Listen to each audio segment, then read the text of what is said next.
जो दुनिया में सबसे ज्यादा जाना जाने वाला कोई भारतीय है तो बुद्ध।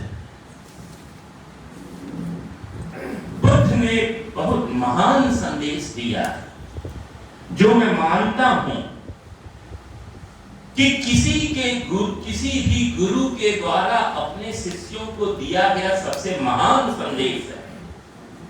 और वह संदेश क्या है? बहुत छोटा सा संदेश है।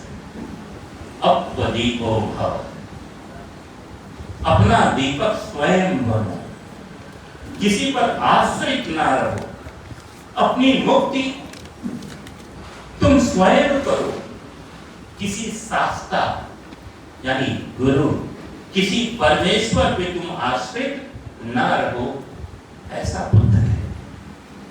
यह भारतीय ज्ञान परंपरा, यह वह भारतीय ज्ञान परंपरा है जो अपने शिष्यों को खुली छूट देती है।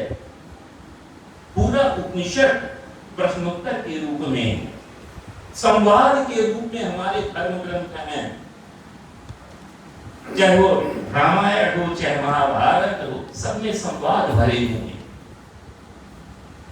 कितनी प्रश्नाकुलता थी भारतीय मानस में, कितनी जिज्ञासा थी। ये ग्रंथ इस बात के प्रमाण है। अमर्त्य सेन की एक पुस्तक है आर्ग्यूमेंटेटिव इंडियंस, वह पढ़िएगा। बहस की शास्त्रार्थ की बड़ी समृद्ध परंपरा इस देश में रही। 12-16 साल के एक बालक को याद कीजिए, आज गुरु शंकराचार्य वो घूम घूम पूरे भारत में शास्त्रार्थ कर रहा और धर्म के सच्चे स्वरूप की प्रतिष्ठा कर रहा।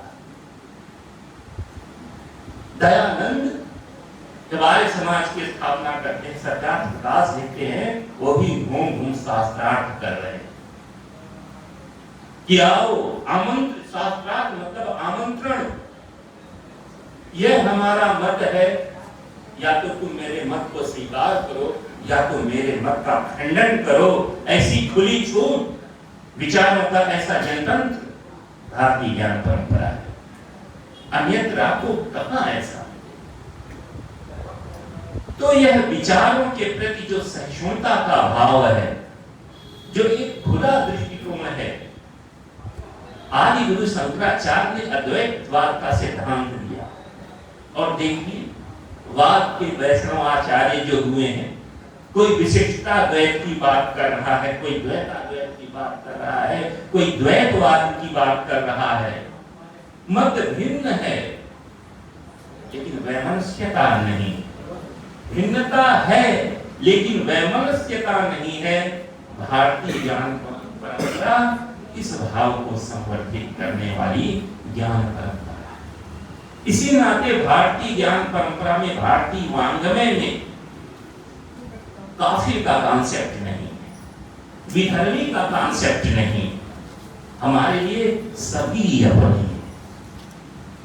इसीलिए हमारे यहाँ जिहाद की अवधारणा नहीं, धर्म युद्ध की अवधारणा नहीं, क्रूसेड की अवधारणा नहीं है। क्यों? क्योंकि हमारे लिए कोई गैर, कोई अलग नहीं। सब में हम उसी एक को देखते हैं। यह दृष्टि ही भारतीय ज्ञान परंपरा।